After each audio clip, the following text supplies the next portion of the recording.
Yeah, beautiful. Finally.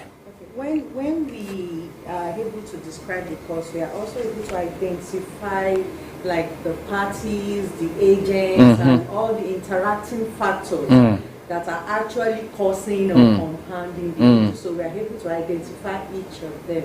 Okay. The video we watched, if we are able to find the cause, maybe the drilling or the query or something, then we know, okay, men are here, women are here, this the government's, what do you call it, contribution to this etc. But we have to start from... Okay, so focusing on causation can help us to have a comprehensive understanding of a situation. Yeah, perfect. These are all captured here. We are able to understand our social world better if we understand causation.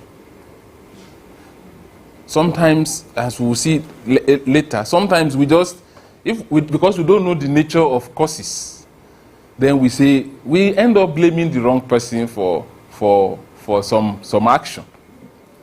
We are also able to hold people and institutions accountable. Ronke was saying, so we see the part that government has played, the role that some other people have played, and so on and so forth. So we can hold government and others accountable to their action.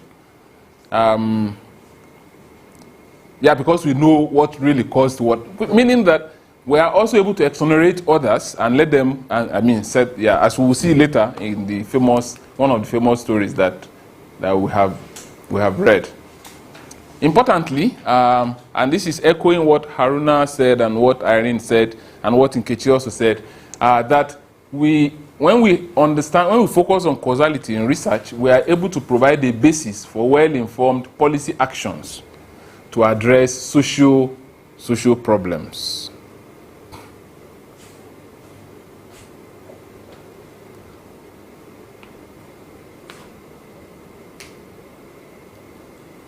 I think of those NGOs that go to Dandora. That's a lot of work, a lot of boldness. I mean, I have been to Dandora to do field work. We had to be escorted by armed policemen. There was no other, when we were going to the dump. But the dump had become a big city on its own. So the dump also had its school with the policeman. But when we were going to the dump itself, that the clinic served, it was not, Pascal didn't want to take the risk. Now, I'm thinking of those NGOs going there to talk about sexual education and family planning and all of those. Sometimes I wonder, how did they get to the conclusion that this is what is needed at this moment in this context? They must have thought, taking some critical thinking and maybe causal analysis, or else then it would just be, they say we should do this intervention and we are just doing it. And sometimes government intervention is just like that. You know, here are people without water, without anything, and then you say, okay, so my people, what we have promised you to do, we are going to do it. And then what you are doing is to buy a car for the traditional ruler. Now, but people don't have water to drink.